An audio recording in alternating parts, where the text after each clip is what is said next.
The burden of truth.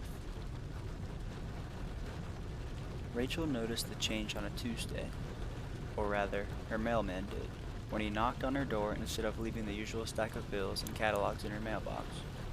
His eyes went glassy the moment she opened the door. "I stole a letter once," he stammered, voice distant and mechanical. "It had a lottery ticket inside, winning numbers. I kept it. The family lost their home waiting for that money."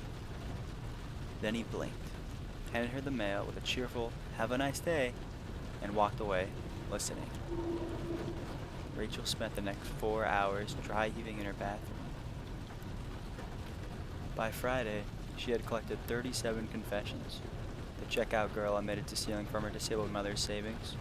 Her colleague revealed he'd witnessed a murder in college but never reported it.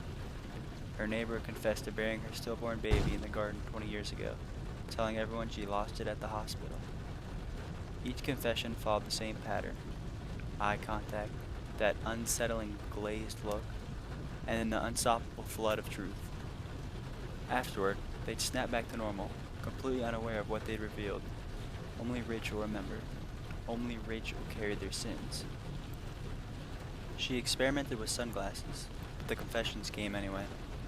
She tried communicating only through text, but somehow the confessions seeped through the digital barrier. Her phone became a conduit for typed admissions of infidelity, fraud, and violence. At night, she lay awake, drowning in other people's darkness. The weight of their secrets pressed against her skull, each one fighting for space in her own overcrowded mind. She began categorizing them: petty crimes, betrayals, violence. The truly unforgivable ones she locked away in a mental vault, but they leaked out in their dreams. Then came the confession that changed everything. Her father visited on Sunday, bringing her mother's famous lasagna. "You look tired, honey," he said, reaching for her hand across the dinner table. Their eyes met. "I killed your mother," he said, voice flat. "She didn't die of cancer. I poisoned her slowly, over months, changed her medications. She was going to leave me, take you away. I couldn't let that happen." When he snapped out of it, he just smiled and asked if she wanted more garlic bread. Rachel excused herself and vomited up her dinner. When she returned, her father was washing dishes, humming her mother's favorite song. That night, she researched unexplained death clusters, suspicious cancer cases, unsolved murders. She cross-referenced them with her father's business trips over the years, found patterns, numbers, names. Her mother wasn't his first. She called the police, but how could she explain? "My father confessed, but he doesn't remember doing it. And by the way, I'm cursed with the ability to extract involuntary confessions." They'd lock her up instead of him. So she planned, carefully, methodically. Invite him over for dinner.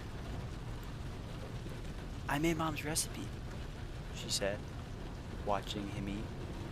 Everything exactly the way she used to make it.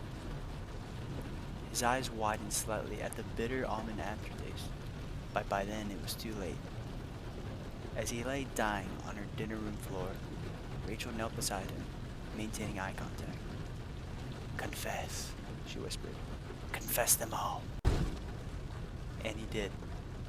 Name after name, death after death, the truth spilling out with his last breaths. She recorded everything. The police found her sitting calmly beside his body, a detailed confession video on her phone, along with records of his travels matching cold cases across 3 decades. They called her a hero, the daughter who uncovered a serial killer, the woman who brought closure to dozens of families. But Rachel knew the truth. She hadn't exposed her father's secrets. She transformed them into her own. Now she visits prisons, making eye contact with inmates. She's built quite a reputation among law enforcement for getting confessions. They don't know why she always wears sunglasses afterwards, why she flinches at her own reflection.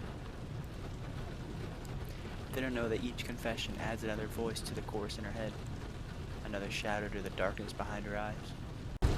They don't know that every night she sits in front of her mirror, staring into her own eyes, desperately trying to confess. But some secrets refuse to be told, some burdens can't be shared, and some gifts are really curses in disguise.